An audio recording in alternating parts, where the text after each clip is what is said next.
Saraira va a hablar sobre Amalia. Lo que vamos a escuchar es una lectura del texto, pero también una teoría sobre la fundación o el nacimiento de una literatura nacional.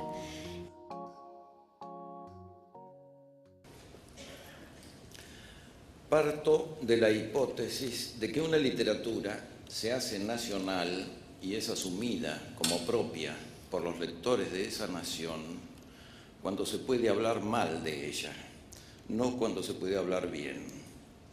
Esto último cualquiera puede hacerlo, con o sin sentimiento de pertenencia.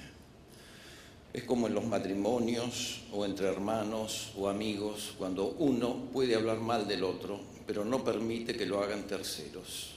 Que uno pueda hacerlo es un derecho que confirma la propiedad, la intimidad, el cariño y hasta el orgullo.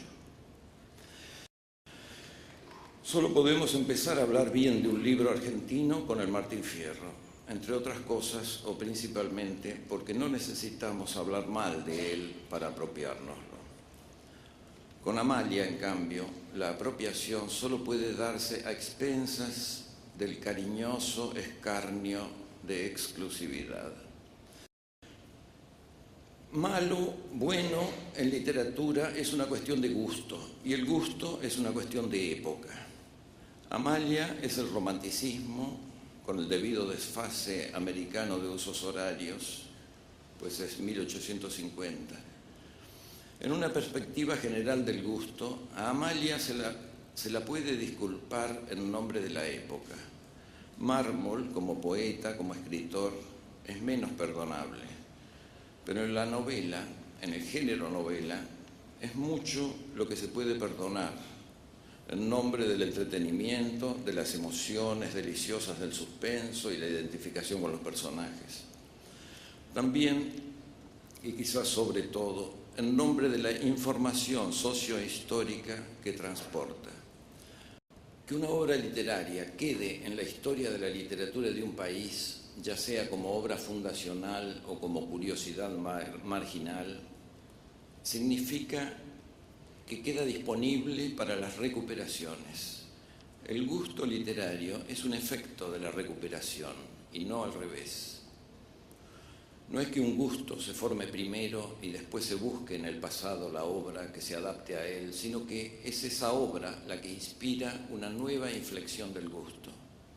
Postular la preexistencia del gusto equivale a suponer que hay un gusto eterno, clásico, que sirve como referencia permanente.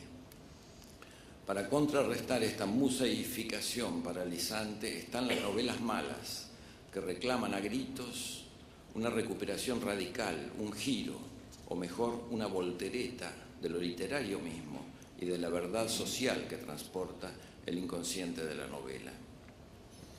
Esto se aplica a Amalia bajo la dialéctica del uno y lo múltiple. Amalia fue la primera novela argentina, pero Mármol no fue el primer novelista, nada más lejos de sus intenciones. Lejanía que aseguró el estatus de objeto aislado con el que su novela pasó a la historia. Contribuyó a ello un curioso hecho biográfico. La protagonista, Amalia Sáenz de Olavarrieta, existió en el Buenos Aires de la época y se llamaba así, Amalia Sáenz de Olavarrieta. Era hija del coronel Antonio Sáenz, héroe militar de la Independencia, muerto en la batalla de Junín. El único cambio que impuso Mármol al nombre, quizás para disimular, más probablemente por ignorancia o descuido, fue cambiar la B larga de Olavarrieta real por una B corta en el personaje. No sé nada de esta señora, quizás nadie sepa, y por lo tanto es difícil saber por qué Mármol la eligió e idealizó como protagonista de la novela. Seguramente fue por el nombre, Amalia, pues Mármol había tenido un amor juvenil con la hija del general Guido, Amalia Guido, a la que le dedicó unos poemas tan malos como todos los que escribió. Y concurrentemente con estas dos Amalias, o tres, contando la del libro, se casó con una uruguaya de nombre Amalia Vidal. Años después, tras enviudar y ya viviendo de regreso del exilio en Buenos Aires, volvió a casarse, otra vez con una Amalia, Amalia Rubio, lo que lleva 5 el número de Amalias en su vida. La sexta Amalia, otro amor platónico de madurez al que hace referencia un biógrafo, podría ser pura leyenda.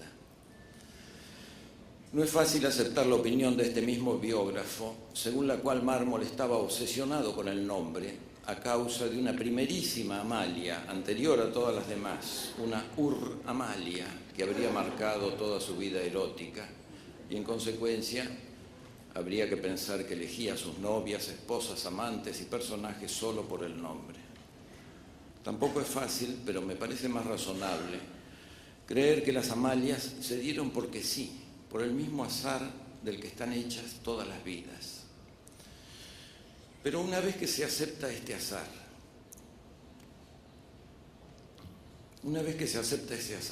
¿por qué limitarse a 5 o 6 o 7 Amalias?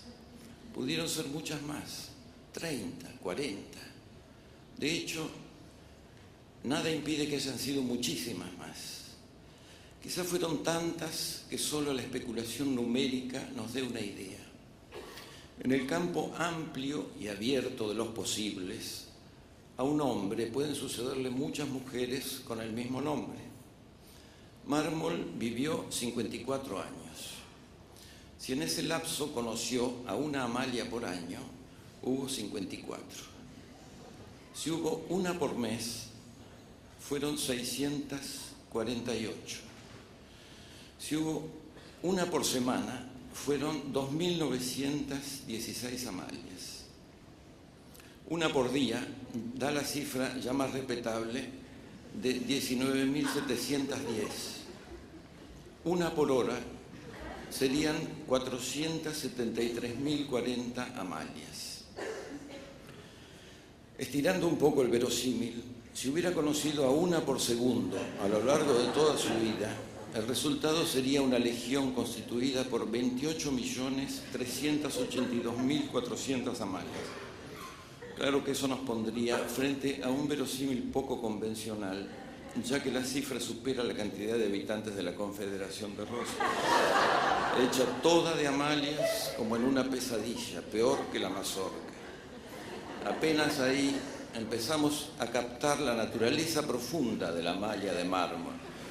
Naturaleza que, formulada escuetamente, es en retrospectiva una buena definición del origen, la representación única de la multiplicidad. Nada más.